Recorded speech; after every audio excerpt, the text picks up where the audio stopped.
All right, a very warm welcome to all of you here on a overcast Thursday morning for this workshop. So I really appreciate to see all of you here. This is for all the things that you choose to you could have chosen to do, you choose to be here. So I'm really grateful. My name is Albert, and I'm a career education manager with with Career and Volunteer Services, working for Faculty of Arts and Social Sciences alumni and students. But allow me to start by just acknowledging that we at SFU on all three campuses acknowledge that we're located on the unceded territory on the shared traditional Coast Salish lands of the Musqueam, Squamish, Tsleil-Waututh, Kikatsi, Coquitlam, Kikite, Kwantlen, Samiamu, and Tawasan peoples, on whose traditional territories our three campuses reside. And I'm really grateful to be here today. I'm currently on the land that the settlers refer to as Burnaby, and I am I'm grateful because not only I'm an uninvited guest to this land, but I'm also an immigrant. I came with my family from the place I was born in Hong Kong, and I moved here when I was in my early teens. And I'm really grateful for this land, which I get to play, live, and learn, and also support others. So I'm really, really grateful for that.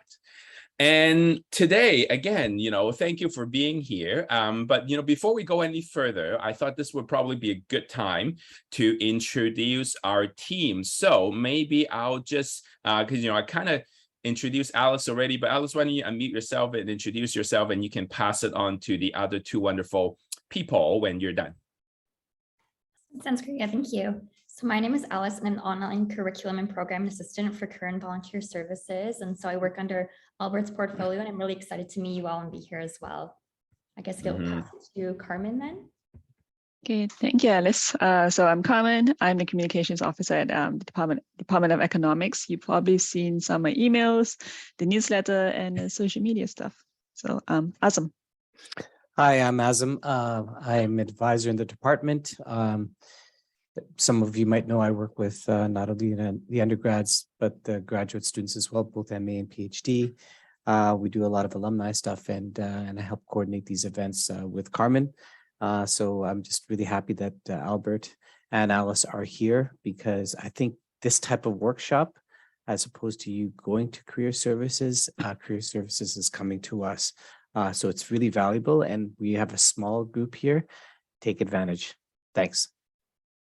Thank you, Azam, and thank you, Carmen. So nice to see the friendly faces, behind the emails that we get. So yeah, big thank you again for the Department of Economics for inviting us. I feel like, from a career educator's perspective, I'm really grateful to be working with colleagues who really care about students' career development, and care about what they're thinking, the concerns that they have, and also creating resources, connecting with people. And so, yeah, so I'm grateful for Carmen and Azam for inviting me to this. Yes, so basically let's talk a little bit about what we're trying to accomplish today. I've got lots of information, lots of ideas in an hour, but you will hopefully gain insight and strategies on discovering some tips and tricks that most young professionals miss in their job search strategy. So hopefully I'm adding to, sort of your arsenal of ideas.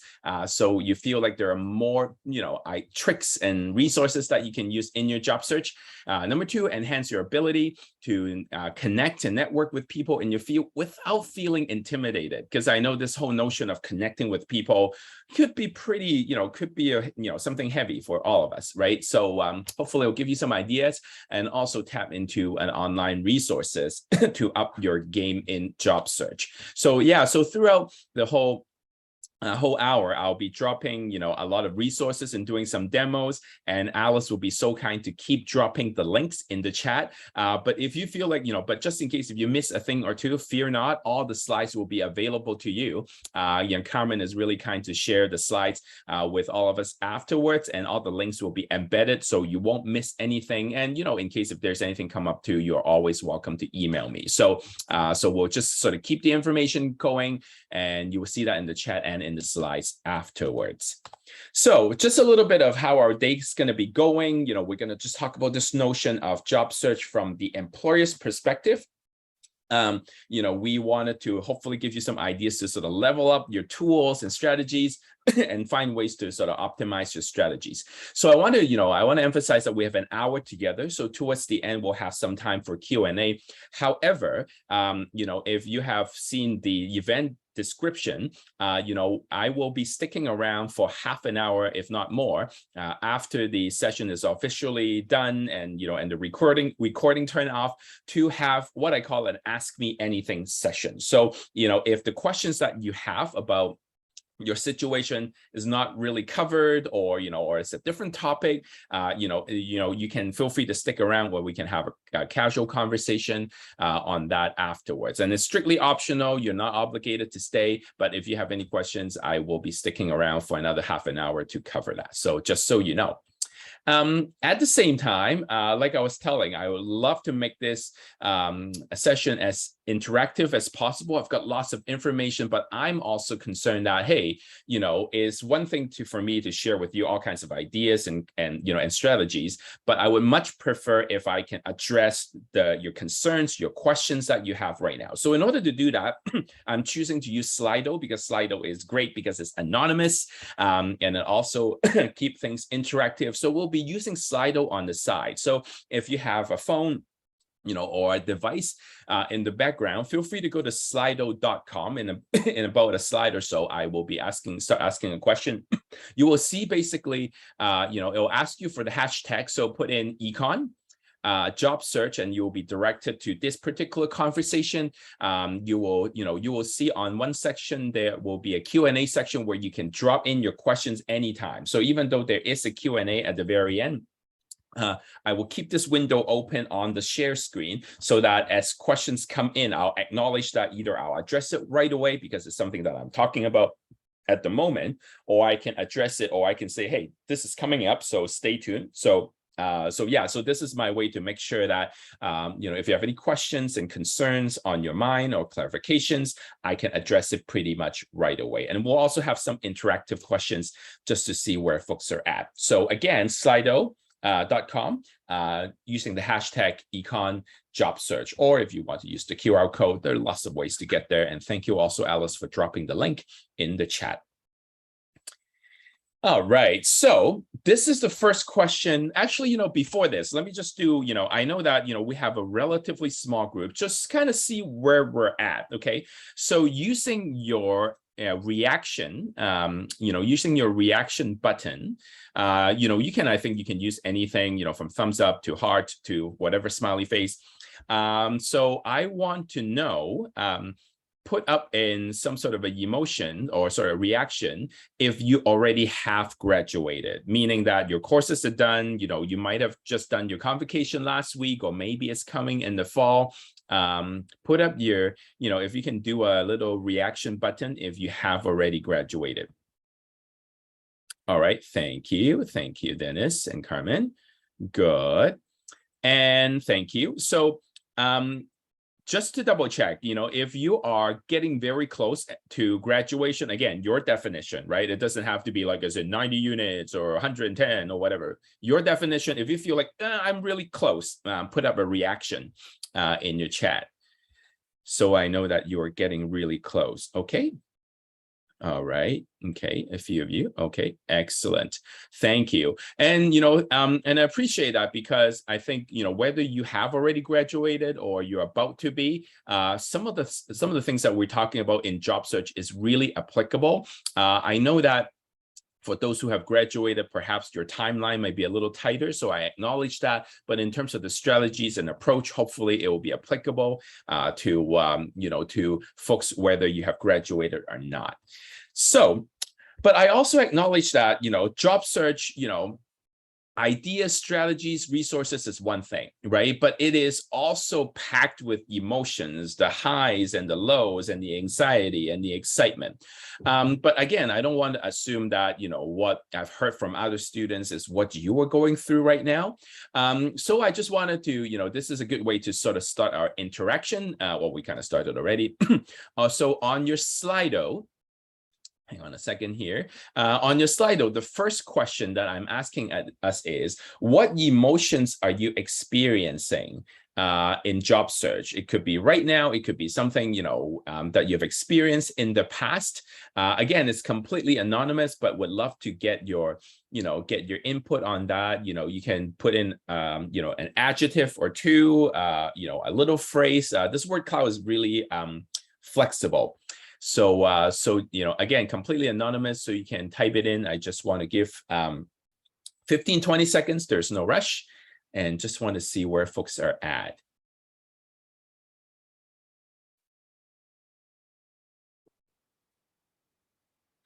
So the really cool thing about Slido is that as soon as you hit enter, you will see that coming out. And if you have any technical issues, or if you missed the link, the QR code is there, and also the hashtag is right there as well.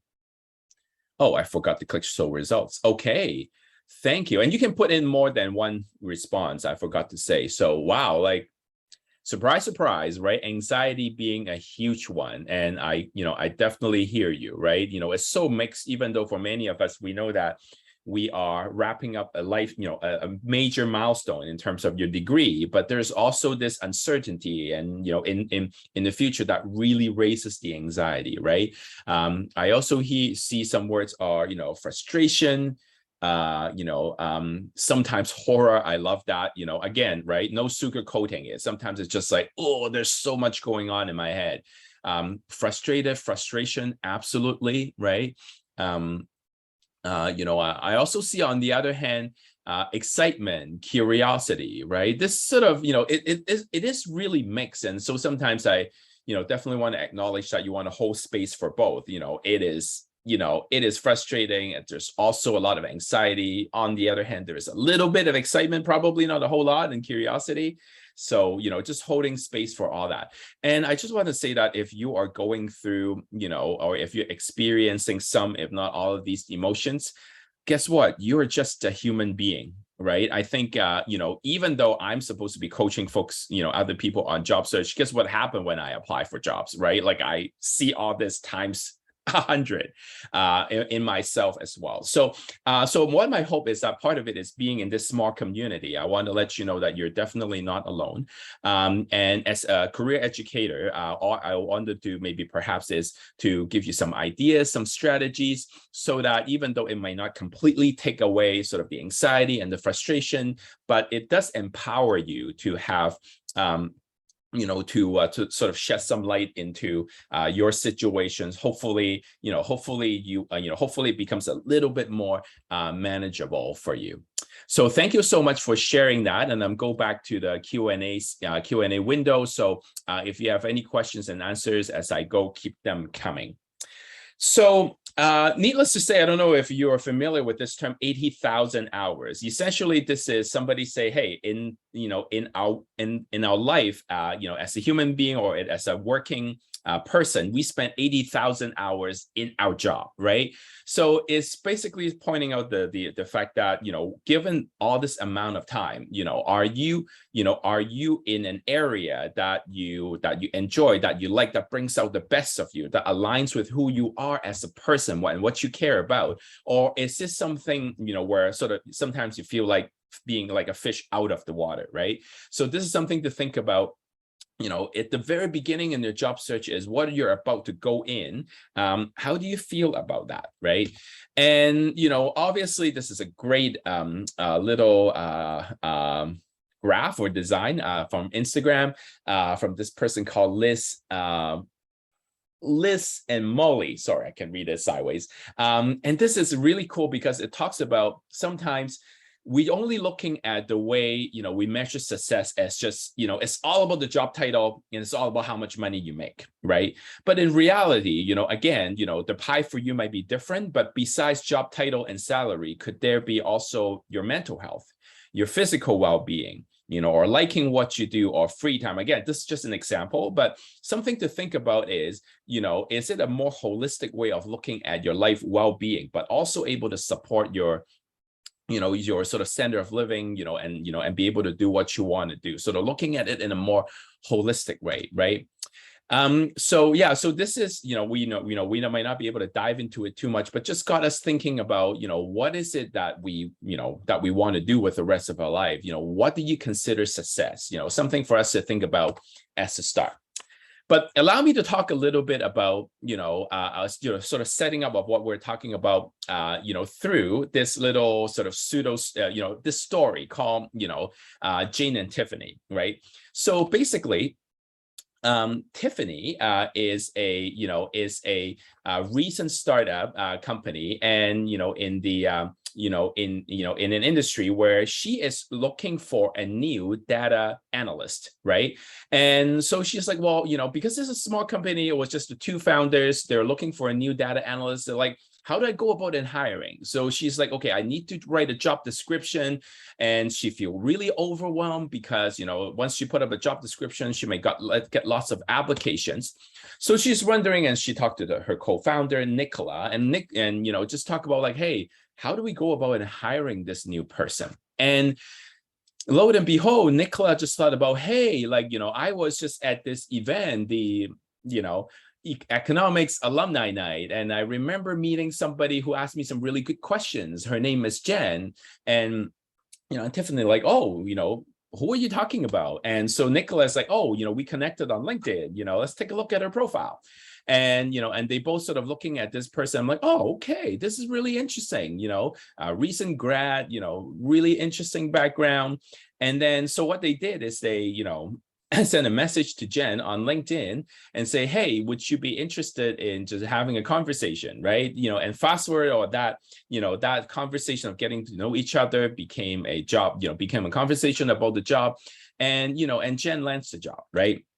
So what we're trying to say is that, and I'm not saying that every connection will turn into a job, but it's just what I wanted to highlight the fact that for employers to go through the, the traditional hiring approach of putting up a job posting, narrowing down hundreds of candidates into a small pool and interview all of them is a very time-consuming process. So a lot of times they would go to not only who they know, but somebody's they know who knows somebody, if that makes sense. Sorry, I know that sentence is a little tricky, right? In fact, some research show that around 80% of jobs are not posted online, right? So if you think about all the jobs that you see on the job posting sites, there are so many more out there that are not posted. And if you think about, the majority of the people, 75% of people are using online application as the primary method of searching. So they're only looking at job postings. And then only 2% of those folks get through and, just to get an interview, or only one of them gets hired. So imagine the competitions that we all have to face when we apply sort of the traditional way, right? And, and the idea is that studies show that 70 to 85% of opportunities are found through connections. And increasingly, there's another research coming out with from people who study LinkedIn, is that recruiters are increasingly especially companies are increasingly hiring people that has the connections with the people who are already working with that company, right? So having that connection is paramount in terms of discovering opportunities that you might or might not be aware of, right? So one of the biggest myths that I wanted to, point out is that, applying online to as many jobs as you can is the best job search strategies. And this is definitely a myth, right? But I won't say that, well, just stop applying online, forget about it, right? But applying online is one part of an effective job search strategy, meaning that you still should do it. But if you're only doing that, you're missing out a lot, right? Another myth I want to share with you is, hey, once I graduate, once I have this degree, I'll absolutely stand out, right? And I don't, and I do get that, because from a lot of places where, where I work with students, or where students are from, or where I'm from, sometimes, or even back in the day of my parents, that when you have a university degree, you just get hired. They don't even need to know what other skills that you have.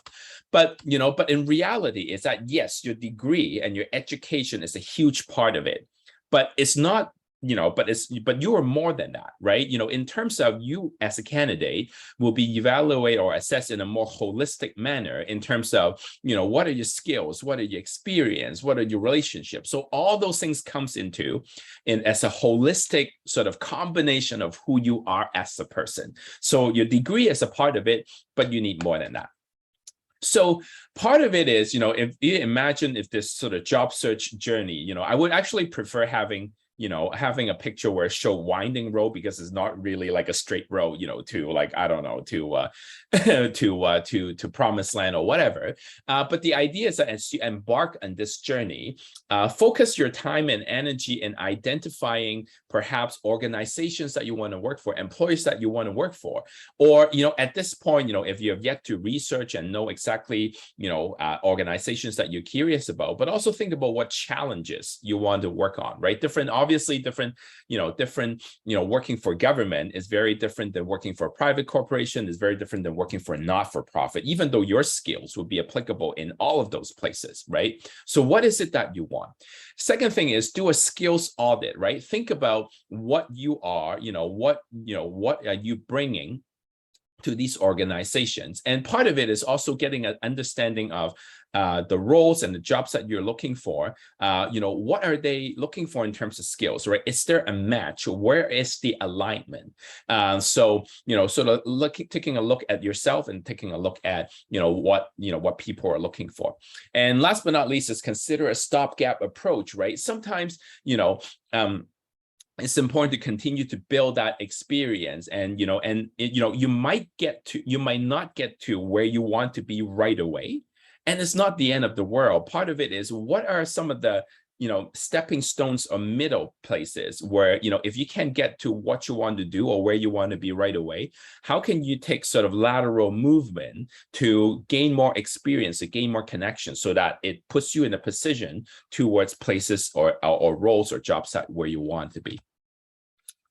And again, I've lots of resources to share with you, but looking at what's out there, right? Students often ask me, oh, can you give me one site that like allows me to do all the research, right?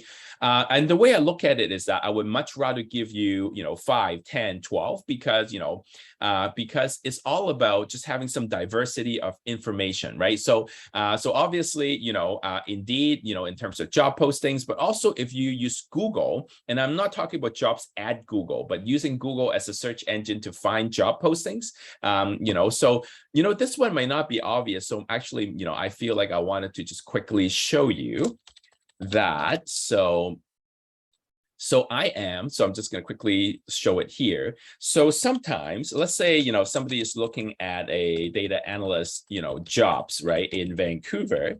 So you can type this in, and Google somehow has a new, when you put in the search engine, it shows up. So when you click on that, it is actually a job posting site, right? I don't know why this, Google is kind of hidden about it, because if you do google.com/jobs, it is for jobs in Google, right? So, but when you do that, you will definitely see a lot of job postings. So make sure you take advantage of that as well. One that I also want to highlight is called Worksica. So worksica.com. So it gives you a sense of, not only job postings, but an analysis of what they are, right? So if you go to Worksica and put in any job titles that you're curious about, you will get a little, you will see a little bit of skills that they require, but also technical skills, right? Python comes up, SQL comes up, obviously, for these sort of database or data analyst type of jobs. So it gives you a little bit of background of what are some of the common skills that that these jobs are looking for, but also connecting with people, right? At SFU, we offer the West Coast virtual fairs twice a year, and next one is coming up in November. But we also have employer info sessions coming up as well. So there are lots of connections, and obviously, the Department of Economics, Exam and Common does a very good job, as in terms of connecting with alumni. So definitely, go to those if you have already not been to a few of those. But I also want to highlight this thing called LinkedIn Who is Hiring. This is, again, not really, it's not, what am I looking for? It's not obvious, but, I just want to quickly show you what that looks like. So basically, LinkedIn actually curate I know this is, okay, hang on a second. So this is the older version. So let me just quickly show you who is hiring LinkedIn Canada.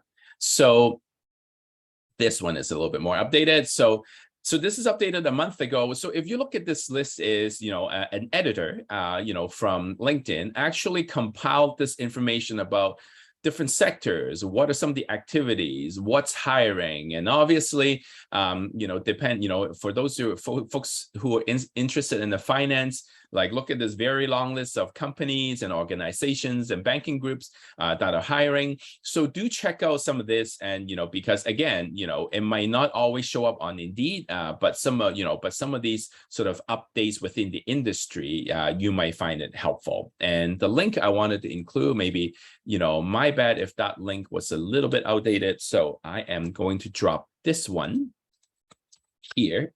So, or you can just Google who is LinkedIn, who is hiring in Canada. Okay. So hiring doesn't favor the best candidate. It favors the candidate who can best solve the hiring team's pain. So part of what we are looking at is how can we position ourselves as job seekers to be able to understand what the organizations are looking for, what are they thinking, and to be able to articulate that we can be part of the solution. We can be part of, in terms of our skills, our personality, our work ethics can be part of the solution to what the team needs. And in that note, again, next week we're going to be having a resume workshop. So that workshop, so same time, if you have not registered yet, we talk about it in a more traditional sort of resume approach. But I also want to highlight a few things that you may or may not have thought about that could add to your traditional resume cover letter, or highlight a few things about them. Right. So one thing I wanted to, highlight within resume is, we're going to talk more about that next week. But, but if you can't make it next week, one of the things I want to highlight is in your bullet statements, don't just describe what you did. Right. I wrote monthly newsletter, or I analyzed the data. Right. But to be able to articulate, the impact or the result. Right. Or wrote monthly career center newsletter that gained 1,000 more subscribers in 6 months, or analyze customer data that identify that ultimately increase sales by 10%, right? Something to be able to show the impact of your work. But of course, when we talk about resumes, one of the things that is really, really trendy right now is applicant tracking system, meaning that when you're applying online, you are submitting your resume and your information to a system where they will try to organize for recruiters and for employers, so that, in some cases, your resume might or may not reach a human being because the the system, the algorithm, is organizing who gets to be seen. So something to keep in mind, right, when it comes to these applicant tracking system is, you want to use standard headings, a standard font. So, to keep it really basic when it comes to, your formatting. But one of the biggest thing I can't say enough is you need to make sure that the keywords in your resume aligns with the job postings, meaning that, you need to go over the job postings and have a really good grasp of what the organization are looking for, and what are them, or what is that role is looking for, and to be able to have those keywords in your resume, so that as the system scan the content on your resume, they'll be able to pick up and acknowledge that what you can bring in terms of skills and education and experience align with the work. So one way of looking at it is actually using something like this. So JobScan is a for-fee service. I wish I get a commission by mentioning them, but but the reason why I mention them is that, each account that you sign up, you actually get 5 free scans. So if you don't want to pay for anything more than that, at least you get 5 scans. So the idea is that for JobScan, you can copy and paste the job description and copy and paste the resume, almost kind of like how these applicant tracking system works. And then the system will give you an idea of how aligned you are.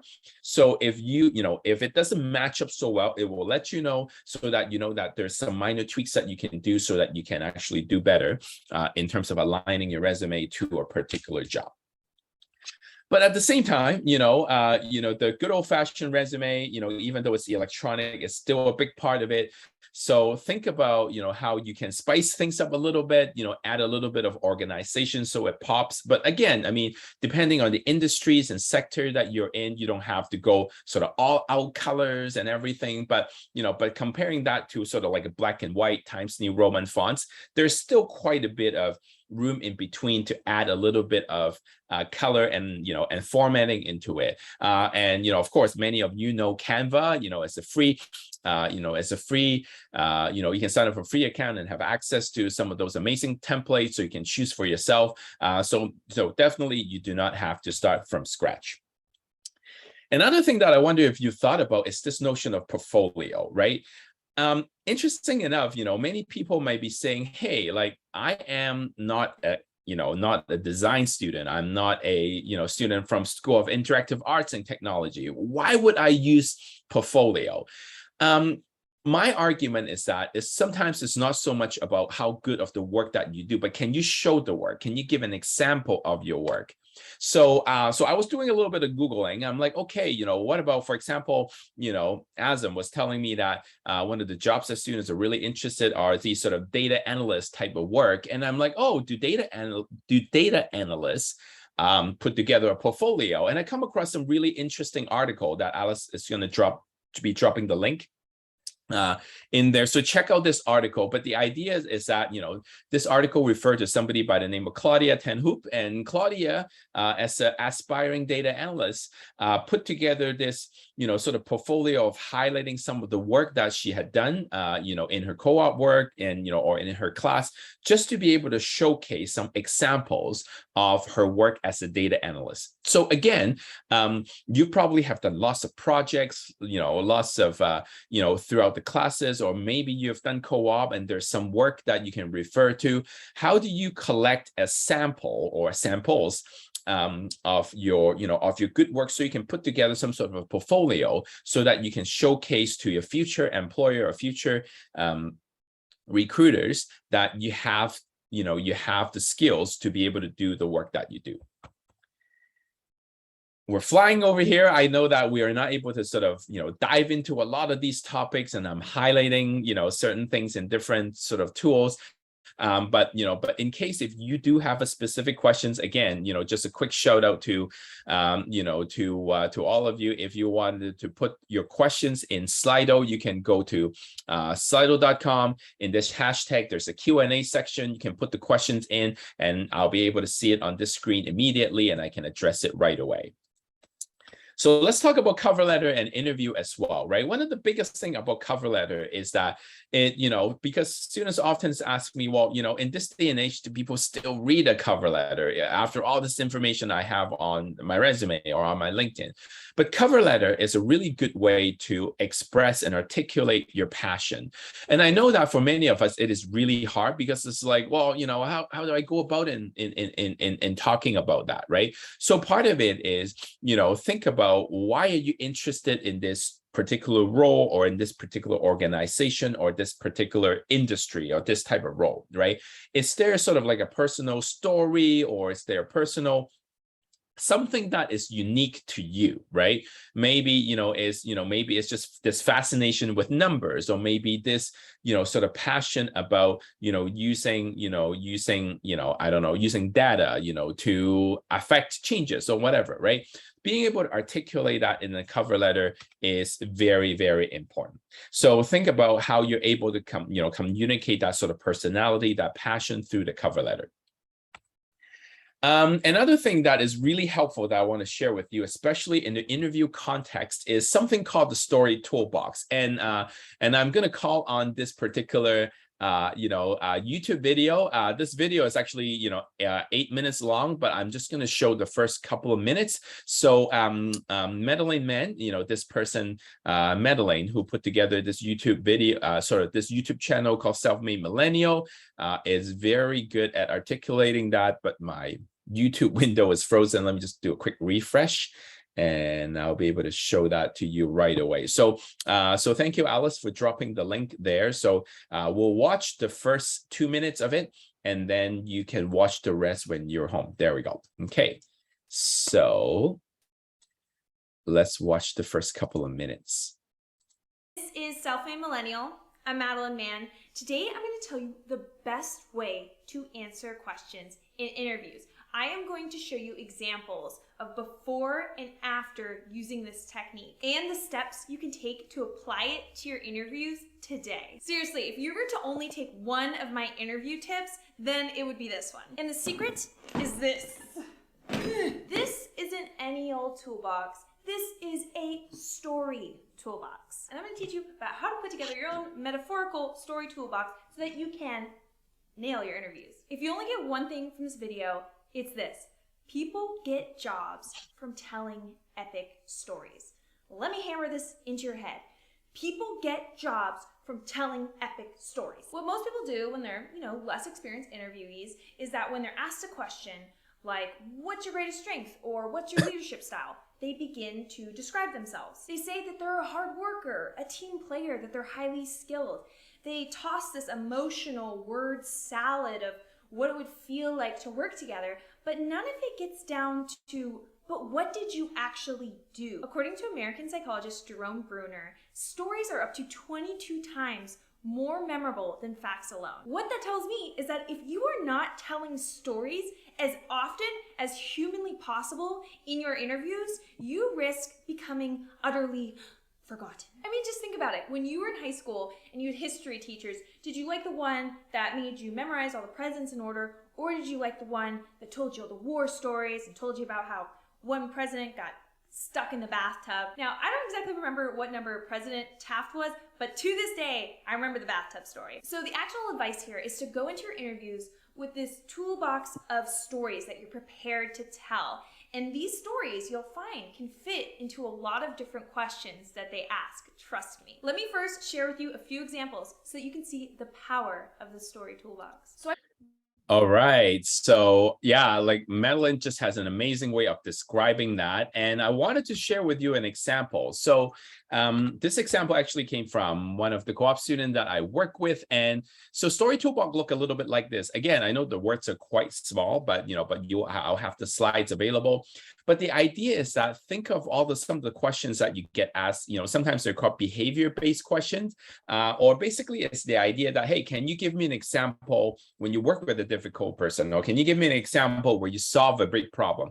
Things that is like, using Madeleine's words, sometimes it's easy to just sort of go on a word salad of just throwing some, and it feels abstract. So how can you tell a story to really emphasize or to really be able to articulate the work that you do? So allow me to actually share, this co-op student's a story. So this is her example of working with a difficult person.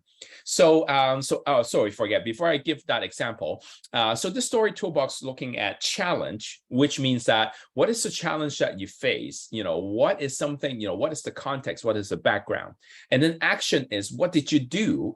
Again, this could be ideally in a work setting, but it could also be in a class setting, in a personal setting. What is it that you do? But more importantly is, what is the result? Because of the work that you do, what is the positive thing that happened? And what is the transferable skills that you can bring to this organization based on the example that you just illustrated, right?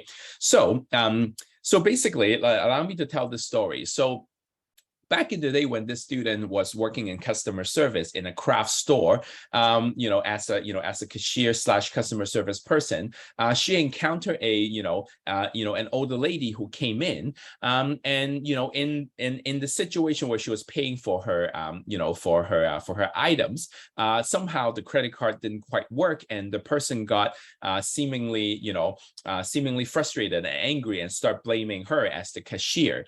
So after a while, she realized realized that maybe I'm going to call on my supervisor to support, because she realized that she isn't in the best position of supporting this customer.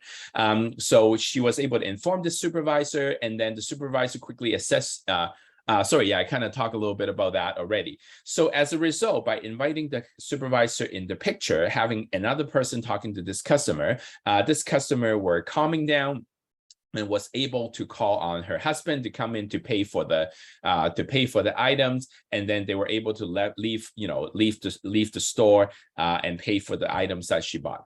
And so this is the transferable skills. Is she is very good with working with other people in her team to be able to support a situation where it's going to take more than just one person, right? And under some time crunch and a stressful situation, and she's able to assess the situation and find out how best to alleviate a particular situation, right? So again, a story is 22 times more likely for a person to remember than a random context. So this is something that I definitely recommend to think about, writing down some examples of stories so that when you do go into an interview, you have different examples, because, for anyone to think about this on the spot is almost impossible. But as your preparation going into interviews, think about how you can write down, if you have 4 or 5 of these stories in your back pocket that you've written, that you're prepared, when you go into the interview, you have so much more ideas or stories that you can answer some of these questions.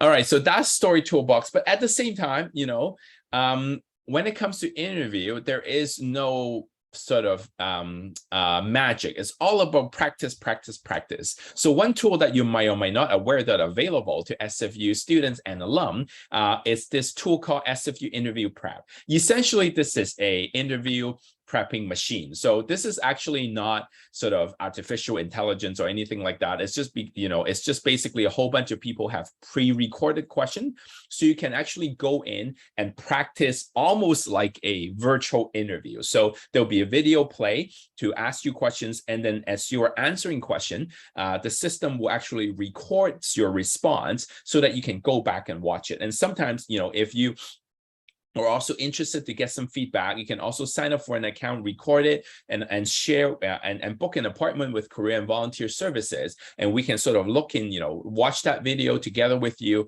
and give you some feedback. But but whether you want some feedback or not, just going through the motion of pretending you're in an interview, practicing, rehearsing it, it gives you a little bit more confidence and lowering that anxiety and uncertainty a little bit going into interviews. So I definitely recommend this this tool, this platform that you can definitely use.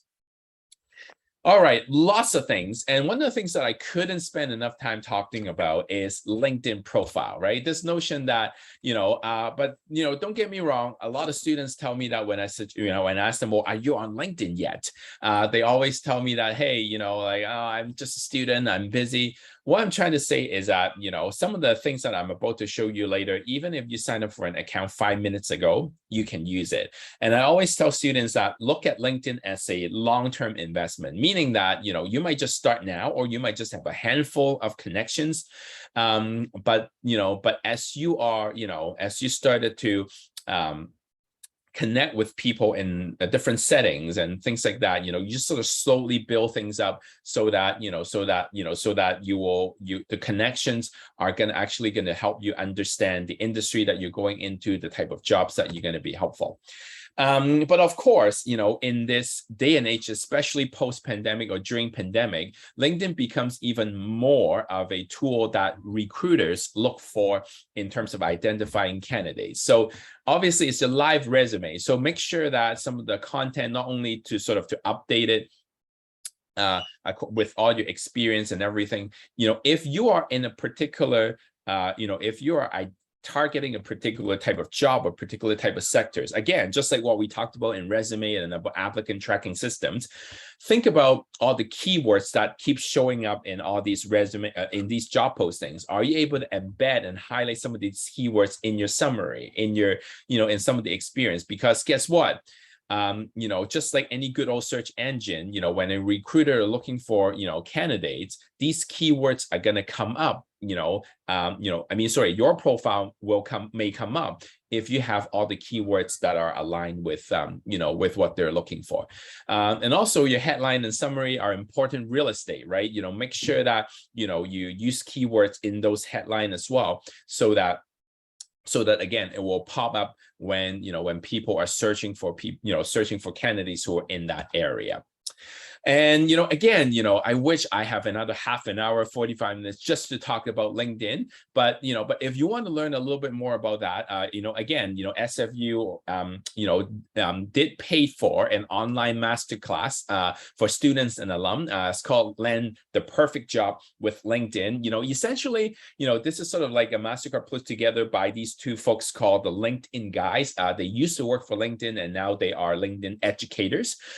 So there's a link down there. Thank you, Alice, for including that as well. So for, as an SFU student, you can sign up, create an account, and enroll in this enroll in this course where it, basically, at your own pace, you can learn a little bit more about how to position yourself, how to search for opportunities, how to network.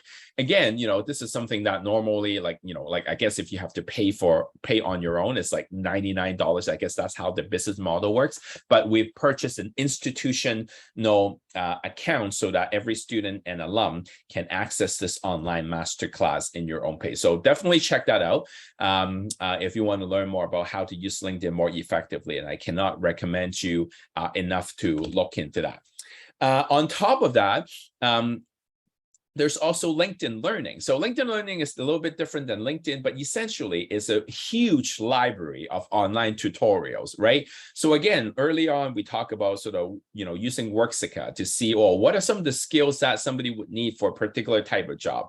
Maybe you're at this stage where I'm like, I don't know about Python, but it seems to be one of those things that computing language or, scripting language just keeps coming up. Guess what, right? If you go to LinkedIn Learning and look up Python, you probably will find a whole bunch of videos that could teach you. So in your job search sort of process, if, on top of just applying for jobs, connecting with people, if you have a little bit of time, you can spend some time just picking up a new skills. And the best part about that is because it's connected to LinkedIn, once you complete certain courses, those credentials will show up in your LinkedIn profile if you choose to connect them. So again, this is actually something that you can access as an alum and as a student through the SFU library. So the link is right there. It's completely free if you're an SFU student. So definitely check that out. Another very, very good resource. All right. So on top of talking about a lot of resources, I want to share with you some stories of students too, right? We talked about stories earlier, some of the standout strategies. What I'm trying to share with you is not so much that, this is a perfect strategies, but what I'm trying to say is I want to show you the diversity of strategies based on who these people are as, as human beings. We're each different and unique. What works for one person may not work with another person, but what we're encouraging everybody to do is sort of think creatively, think outside the box, right? How you connect with people. Excuse me. So what I want to say is, for example, so you will see, 2 or 3 different students at their stories, and I just want to highlight that. So Karen, she's an international student, and what happened is, she was studying gerontology, and and towards the end of her degree, like she couldn't quite find, and she was quite concerned about her job prospects. So she connected with her instructor and professors just suggested, well, have you considered volunteering? At least it gives you a sense of working in an environment where you're working with seniors and get a sense of whether you like it or not. So Karen applied for this volunteering positions, and then after a few months, obviously her volunteer supervisor knows that she's looking for work and actually refer her to this opportunity that was not posted, but was available in another organization that the supervisor happens to know. And she applied, she even got a good reference from this person, and she, start working with this organization, right? So sometimes it's not necessarily who you know, but what somebody might refer you to another person and another person that might turn out to be a job, prospect. And yeah, so a quote from Karen: "What really makes a difference is networking. I got to know people. I started to know what's happening in the industry, what people are doing, how to speak like one of them. These all came to play in the interview. I don't think I could possibly answer those interview questions without learning from people in the field, right? Again, this is not about connecting with like 500 people. It's about, okay, I don't know anyone yet. I'm going to volunteer, right? Once I volunteer, she started knowing 1 or 2 people, and sort of that time for immersing herself in a particular field that she's interested got her moving forward. So I'm going to skip Tegan's, and I want to share with you Sukhdeep. So Sukhdeep is a really interesting situation because, he is, I believe an economics student. At the same time, he's not an economics student, but he wants to go into business, but he couldn't get in. So basically, not only he volunteered at SFU as a career peer, but he started to enter case competitions as a non-business student. So, many of you might or might not aware of that. You don't have to be a business student to attend to these case competitions. In fact, he actually joined forces with other non-business students to form a team to go into these case competitions. So I think he wants to sort of one of the runners up, but that gave him so much experience in terms of doing case analysis that he was able to take some of those experience and also connect with people who are make some professional connections at companies like Collier, TransLink, and David Suzuki Foundation. Last but not least, now Nicholas, he was actually again a volunteer in an organization because he wants to, he was serving in the downtown East Side as a volunteer at that moment, and during her time as a student, he was volunteering there. But as he's wrapping up his time there, he realized, well, he needs to start looking for work, and he realized at that particular moment that organization, he's right now working at YMCA, but before then, he identified a particular need in the organization that are not being addressed. So he put together a proposal, go to the CEO of of this former organization that he was volunteering at, and that turns into a conversation, and conversation turns into a job offer, right? So again, what I'm trying to say is these are not the only ways of creating jobs, but these are definitely jobs that weren't advertised, weren't available, but because of them being proactive and connecting with people and looking at organizations' needs, they were able to put themselves sort of in the front of the line, to be able to connect to these job openings. So I just want to highlight a few things there. I'm not going to be going through into every one of them, but there are some resources for alumni and resources for students that I definitely recommend you check out, that will give you sort of opportunities. And so these are all embedded links on the slide. So when Carmen shares that with you in the next couple of days, you'll be able to click on it and check it out. So a couple of things about networking, again, using LinkedIn. I wanted to share with you Hadil's story. We actually did a full video with her on something we call career conversations. That this is a snippet of it. So let's just hear her story about how she was able to connect with someone through LinkedIn. I made sure that I utilized LinkedIn.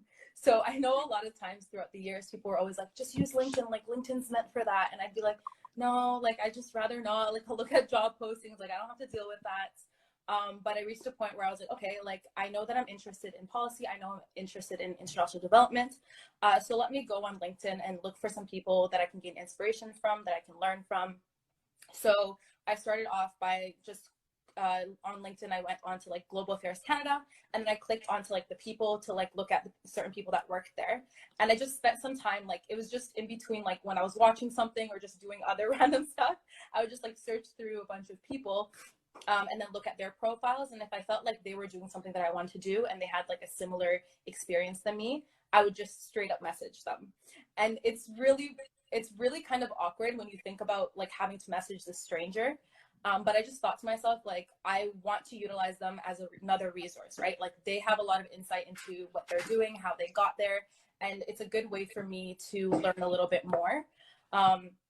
And also, like, a lot of these people want to have conversations. Like, they've been through the struggle and they want to let people know how to make it easier. So I just picked, like, I think it was from, as an example, from the global affairs one, I picked like 5 to 6 people. And I just straight up messaged them like, hey, my name is Hadil. Like, I'm currently in my last semester of my undergrad. I'm interested in this. And based on looking at your profile, I see that you're working as this, and I was just wondering if I could gain some insights and knowledge into what you currently do and how you got there. And then, so that was basically like my script. And then I just attached if you have, I know you're busy, but if you have like 15 to 20 minutes of your time, like that would be greatly appreciated.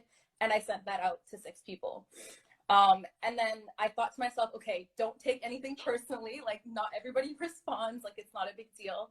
And out of those 6 people, just from the global affairs one lady responded, and she responded a week late too. So it just kind of shows you that the way I think about it when it comes to reaching out is that what is the worst case scenario? And the worst case scenario is that they say no, right? And if they say no, they don't know me, they've never met me, they probably will never meet me. So it doesn't necessarily matter. Just focus on like the end goal of 1 out of those 6 people responding.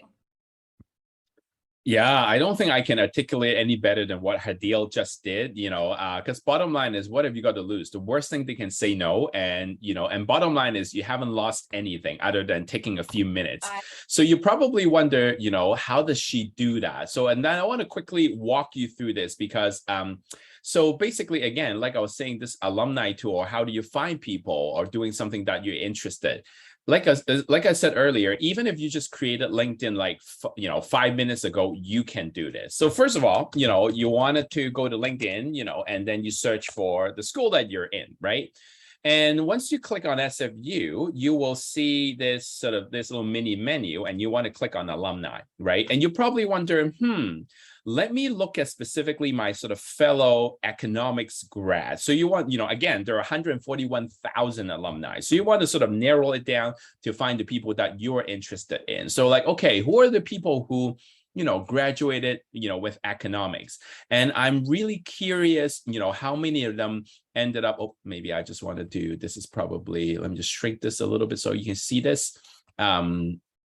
Sorry, my bad. So if you scroll down, you can actually see what they're doing, and you're wondering, I'm in economics. I really want to get into finance. I want to see like, who are the people who work in finance? But, and you can be specific, you can be general, but like, oh, I wonder, who works for ICBC, right? So once you sort of filter it down and you scroll down, people start showing up. None of these are my connections, right? There might be some share connections, that's why they show up, but you can click on any of them, right? So let's say, Christy seemed like a friendly person. So let me take a look at that. Oh, right now she's a claims specialist at ICBC, and she was an economic student, right? Our economic grad. And you also get to see what is her her path in terms of that. But so some you might be really fascinated, some you may be inspired, but what you will see is, I definitely want to say, check out, more than one, right? In terms of just to get a sense of what are the path that they've taken. this person is actually an actuary manager. I wonder what, they take, okay, they started with a bachelor's of economics. This person ended up doing a master's. So again, it gives you a chance to see what are people's sort of, career journey, but it also gives you a sense to see, hey, if I wanted to connect with people, who is an, economic econ alum and working in an organization that you're probably curious, so you can sort of message them and invite them and say, hey, like, I'm also a fellow econ grad. I'm fascinated about the work that you do. Do you have 15-20 minutes to answer a question? Kind of like what Hadil is saying. Again, she says 1 in 6. I might even dare to say 1 in 10, 1 in 15. But if even one person say, yeah, sure, 15-20 minutes, I can afford that, especially during the days where everything can happen on Zoom. It's not like somebody have to drive over to, a cafe, buy a coffee or whatever. It's relatively safe because you're just at home through Zoom, but this would get you a chance to connect with people, and you can gain some information that you might not otherwise gain. So I might not be able to have time to dive in all of that, but I included some of these sort of tips and, and even interview sort of email templates. Again, do customize it to the way you speak, the way you talk. But if you just need some ideas to get started, it's definitely there, and questions that you can ask. So I want to share with you a couple of things too. There will be a couple of files here called the Career Action Toolkit. And for some of you who are interested to look for work that is virtual or remote work, there's also a guide that we put together a couple of semesters ago. So the links are is embedded. You can check it out. So just before sort of we wrap things up, right? I just wanted to again, get a sense of where folks are at. So one of the things I'm curious in thinking is, given all the things, I kind of throw everything out there, some of these ideas, probably lots of things. That's why it's good to go back to the slides or even to the recording if I cover it a little too fast. But what is one specific action that you're going to take, right? Again, go back to Slido using that hashtag, and this question should be live. What is one of the things that you would consider doing, right? Because again, it's not about one or two things that is going to change everything, but the idea is that if you have, by adding more ideas or adding more action to your whole sort of strategies and approach, it might sort of break through sort of that mundane sort of process of just looking at job postings and applying, and also connecting to people that might help you to be able to give you information about what is industry, about how to get in, stuff like that. So so yeah, feel free to go to slido.com and drop that if you have. What are some of the things that you consider that you would try? It could be, I'm gonna, check out the LinkedIn alumni tool. Maybe I'm gonna think about how do I put more keywords in my resume? So anything that you find helpful, that you're like, I think I wanted to try that. So feel free to drop that in. So while we're doing that, I'm going to cover a last couple of slides. Again, these are some of, tips, I guess coming out of the pandemic, I can't say enough about, meet people where you want to be, get support, with your materials and strategies, some of these sort of outside of the traditional ideas, don't just tell, right, about portfolio and things like that.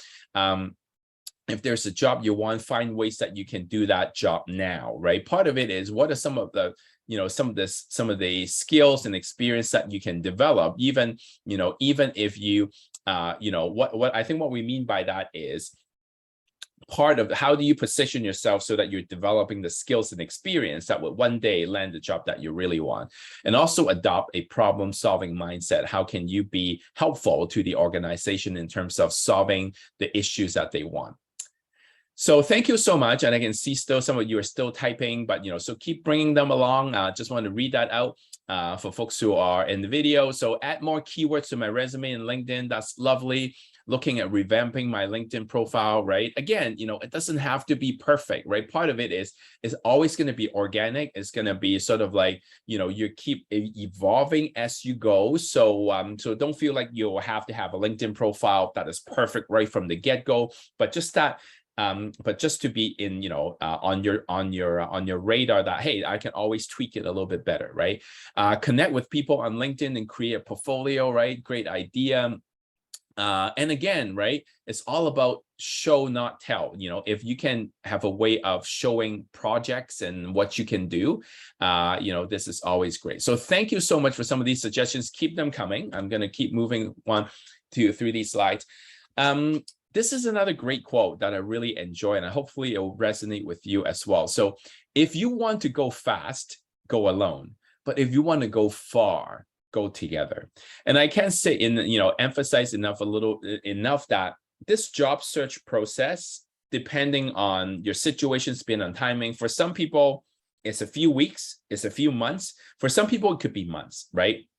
So what's something that I always encourage students is that be prepared for the long haul in case if it was just 2 or 3 weeks is great. But if it's 2 or 3 months, how do you sort of handle the ups and downs? Sometimes that does feel like, you know, a roller coaster, right? So part of that is how can you join force with, you know, other recent grads or your friends that you can support? And again, one of the funniest thing is I talk to different students over the years, and, you know, and I tell them like, hey, now that you finally get a job, you know, I've been supporting them. What is the one thing that you feel so most helpful? Like I was hoping that they're going to say is me, you know, but what I find out in reality is that the best thing that they did for themselves is that they often hang out with their group. And so to give you an example of one of the students that I work with, so it took her 6 months to find her first job after graduation. But what she did throughout that 6 months is that she met with 2 of her buddies every Saturday just to hang out, right? Like, you know, she kind of unofficially call it job search group or whatever, but, you know, but she was honestly telling me that most of the time they weren't even job searching. They're just eating, they're just hanging out, they're just chatting with each other. But this is during the pandemic where, you know, they're all international students and they feel very isolated.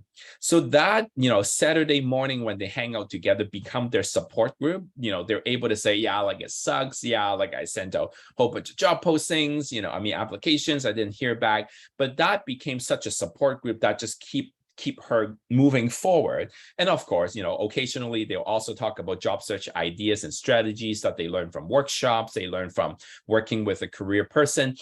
So the idea is that, you know, we want, you know, that, you know, you need support, and where do you find the support? And again, everyone is different. You might have a little group, or you might just have a buddy, or you might just have a friend, or you might want to invite someone, right? And again, it doesn't have to be your closest friend, but if like, hey, I can see that person can also, you know, work together with me, right? So, so something like this goes a long, long, long way.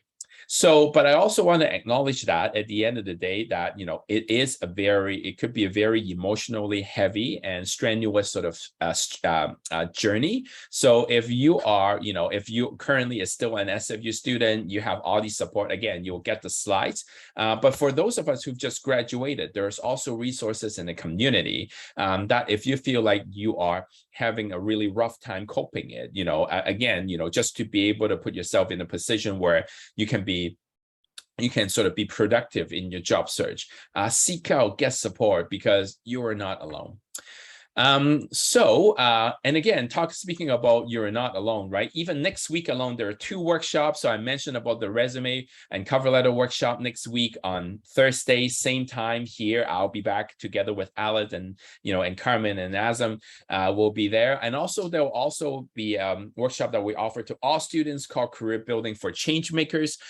You know, if you're thinking about, you know, yeah, like I am a, you know, econ student, but but there is a cause about, you know, about climate change, about food security, like, you know, how do I, as an econ student, position myself or explore possibilities that I can use my skills and background towards a particular change. So again, links will be there. So check out both workshops are free. It's happening next week. So I think I probably got the dates mixed up because I think Monday, it's Monday and Thursdays, but the dates are wrong. So my apologies. So let me just look that up because I do know that these are not the right dates. I'll correct it in the slides and I'll show you later because I feel like, yeah, those are wrong dates. Anyways, wrapping up, I know that I'm already 10 minutes overrun, but the last question I wanted to get a sense of is, remember at the beginning of the session, we're asking, well, what are some of the emotions that you feel at the very beginning?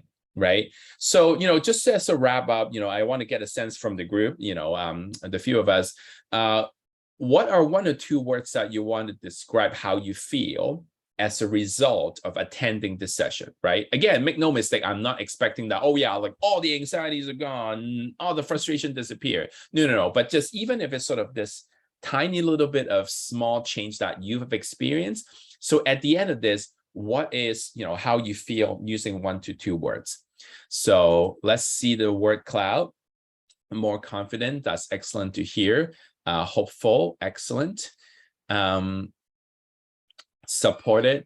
And again, I can't say enough that, you know, that that one of the things about job searches, again, I am sharing resources, ideas, you know, and all that with you. But, you know, but it's important to sort of keep tabs on where am I at? How am I feeling right now? Because where you are, emotionally at that moment has everything to do with how well you're able to do in this sort of journey called job search. I'm more determined, I'm reassured.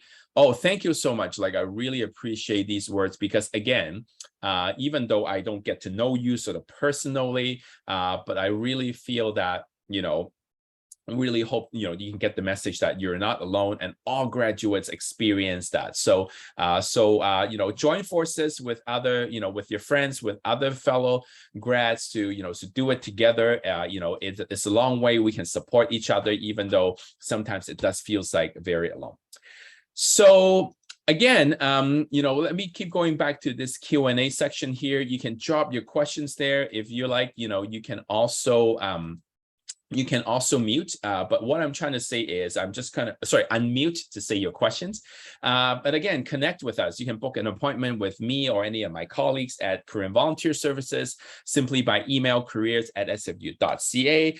Follow us on Instagram and Facebook as well, and keep tabs on some of the communications that are coming from Carmen as well. I would love to work closely with with Carmen and her team, so that if there are any anything's coming up, workshops, resources, ideas, you'll also hear from Carmen as well.